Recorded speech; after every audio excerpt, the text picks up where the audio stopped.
গুপ্ত গুপ্ত। আহ আসসালামু আলাইকুম।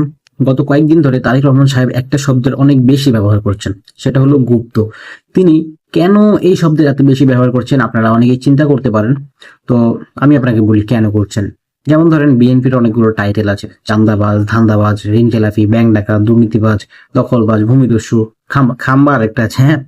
তো তারেক রহমান চিন্তা করলেন বিরোধী দলকে কোন টাইটেলে ডাকা যায়। তারা তো চাঁদাবাজি করে না, ধান্দাবাজি করে না, দুর্নীতি করে না, ব্যাংক ডাকাতি করে না, ঋণ খেলাপি করে না।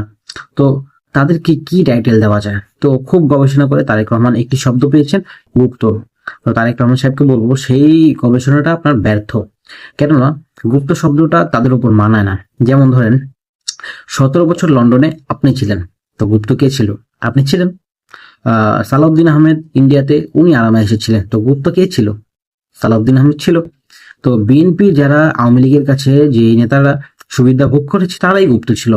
যারা জের জুলুমের শিকার ছিল তারা তো জেলে ছিল, তারা তো গুপ্ত ছিল না।